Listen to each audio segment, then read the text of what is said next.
For the Life of the World is a production of the Yale Center for Faith and Culture. For more information, visit faith.yale.edu.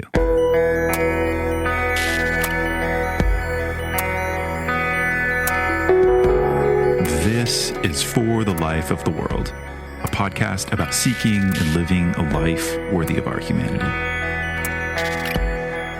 I'm Miroslav Volf with the Yale Center for Faith and Culture. Hello, friends. Like many of you, my colleagues and I have been deeply troubled and grieved by the events of the past 24 hours. And we felt an urgency to affirm together the thoughts I am sharing with you here. Many leaders, politicians, pastors, journalists have already spoken up.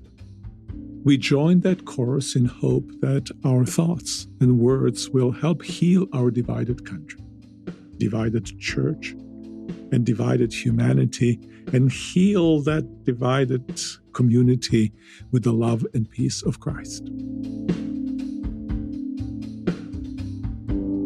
Yesterday afternoon, a violent mob supporting a president who refuses to acknowledge the uncontestable fact of his defeat in last November's election attacked and occupied our nation's Capitol building.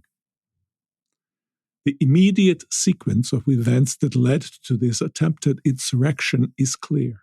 President Trump spread false allegations of electoral fraud since before the election itself, stoking fear, anger, racial resentment, and suspicion. He recruited Republican politicians into supporting his election fraud claims. He recklessly called for protests on the day Congress was to certify the election results. And yesterday, he spoke to his protesting supporters and incited them to violent action, which many of them enthusiastically undertook. In the midst of the violent occupation, rather than quickly and clearly condemning the mob to protect our nation's capital, he coddled and embraced them, saying, "Go home, we love you, you're very special." The most responsible thing to say about the president's and the attackers' action is that they were, without qualification, wrong. To praise, to condone, to excuse, or to ignore them is to call evil good, put darkness for light, put bitter for sweet. We are encouraged to see so many Christian leaders already naming yesterday's wrongdoing for what it was. And we call on all our fellow followers of Christ to do the same. At the heart of the current effort to deny and overturn the results of presidential election is the wounded pride of a man who cannot handle the truth of his own imperfection and the fact that he lost a fair democratic contest.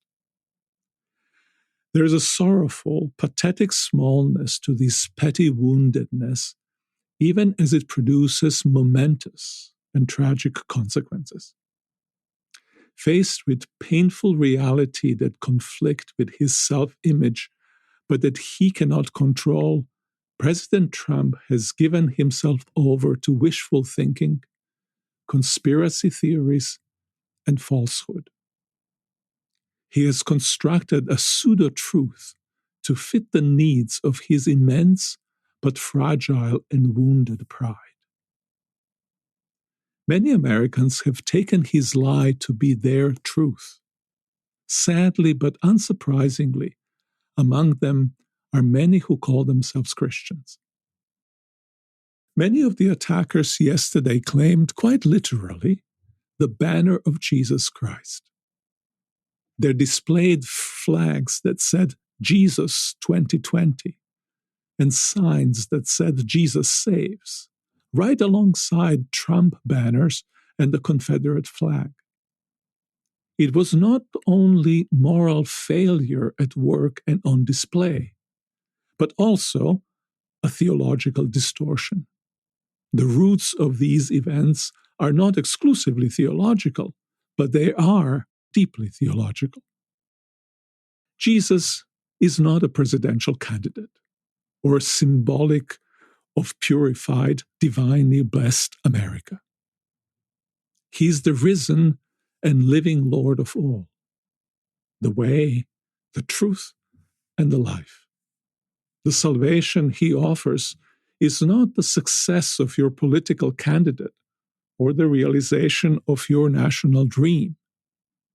It is forgiveness of sinners, release of captives, healing of the sick, justice for the poor, resurrection of the dead.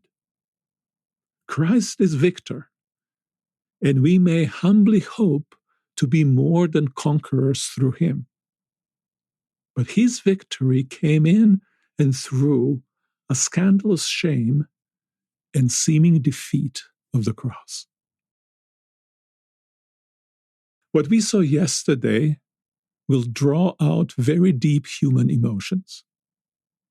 We feel afraid for ourselves, our country, our children, our neighbors.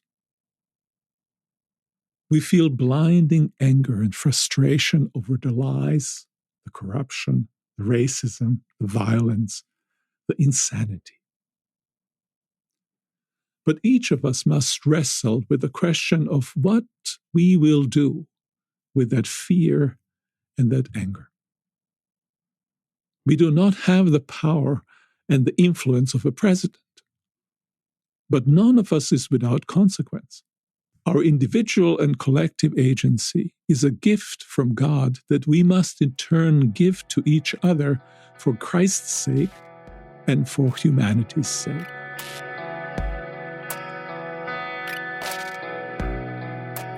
What must we do? We must commit firmly to truth, even and especially when it hurts our pride, when we lose, when it calls for sacrifice. We must orient ourselves toward peace and bearing with one another, being ready to forgive as we have been forgiven. Indeed, our commitment to the truth is never at odds with love of neighbor. Peace is in fact unintelligible and unimaginable apart from the truth of Christ. We must stand up for the downtrodden, marginalized, and afflicted, speaking and acting on their behalf for their good, for their healing, and for their inclusion in flourishing. We must never compromise or distort Christian faith in service to the idol of political power. We must restore confidence in our democracy and trust in each other. Suspicion and conspiracy theories have distorted and disconnected us from reality. We must live constantly from the deep truth that our worth doesn't come from victory, triumph, or any other kind of power or influence. Our worth is secured by the love of God for us. May we all become instruments of peace in this time of conflict. Thank you, our listeners and our friends.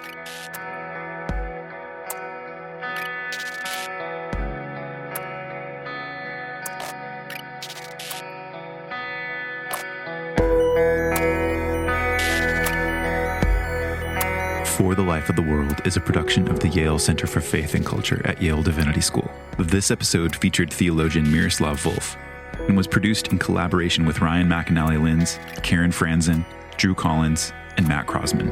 I'm Evan Rosa, and I edited and produced the show. For more information, visit us online at faith.yale.edu. We produce a new episode every Saturday, and you can subscribe through any podcast app. We're grateful that you're listening to this podcast. We're passionate about making this work consistently accessible to people who are genuinely concerned about the viability of faith in a world racked with division, contested views about what it means to be human, and what it means to live life well. If you're in a position to support our show financially, please consider partnering with us.